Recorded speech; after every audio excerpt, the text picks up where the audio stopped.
নমস্কার বন্ধুরা, আমি ঋত্বিক আর আমাদের চ্যানেল ভবিষ্যৎ দৃষ্টিতে সকলকে স্বাগত জানাই।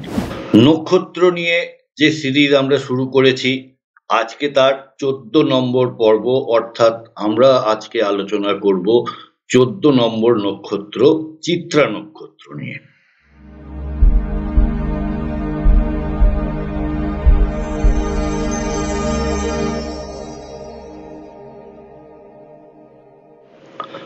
বন্ধুরা, আপনারা যারা এখনো চ্যানেলটি সাবস্ক্রাইব করেননি, প্লিজ চ্যানেলটি সাবস্ক্রাইব করুন আর পাশে থাকা বেল নোটিফিকেশন আইকনটি প্রেস করতে ভুলবেন না।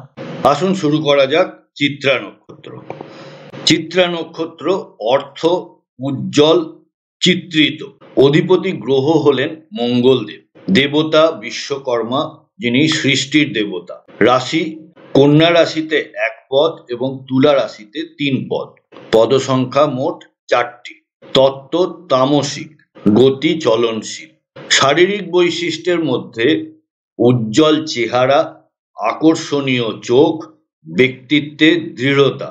এটি কন্যা রাশির 23°20' থেকে তুলা রাশির 6°40' পর্যন্ত বিস্তৃত। মঙ্গলদেব এর অধিপতি হওয়ায় এই নক্ষত্র সৃজনশীলতা, শক্তি এবং গোপন কার্যকলাপে সক্রিয় থাকে। চারিত্রিক বৈশিষ্ট্যের মধ্যে এনারা সৃষ্টিশীল ও নান্দনিক বোধ যুক্ত হন, তীক্ষ্ণ বুদ্ধি ও আত্মবিশ্বাসী হন, বহুমুখী প্রতিভার অধিকারী হন। এনারা নিজের ইমেজ বজায় রাখতে সবসময় সচেষ্ট থাকেন।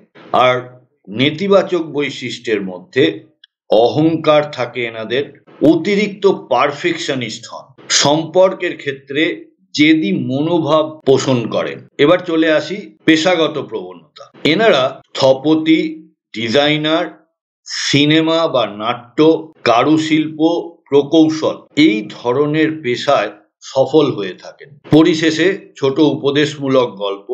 একজন শিল্পী এতটাই নিজেকে নিখুঁত প্রমাণ করতে চেয়েছিলেন যে নিজের শান্তি হারিয়ে ফেলেছিলেন।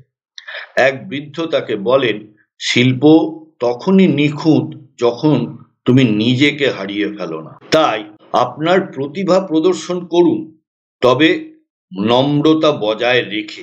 বন্ধুরা, কন্টেন্ট যদি ভালো লাগে তাহলে প্লিজ লাইক, শেয়ার, সাবস্ক্রাইব করবেন। আর আপনাদের যদি কোনো প্রশ্ন থাকে বা সাজেশন থাকে তাহলে অবশ্যই আমাকে কমেন্ট বক্সে লিখে জানাবেন। আজকের পর্বে এই পর্যন্তই। আবার দেখা হচ্ছে পরের নক্ষত্র নিয়ে পরের পর্বে। সাথে থাকার জন্য অনেক ধন্যবাদ।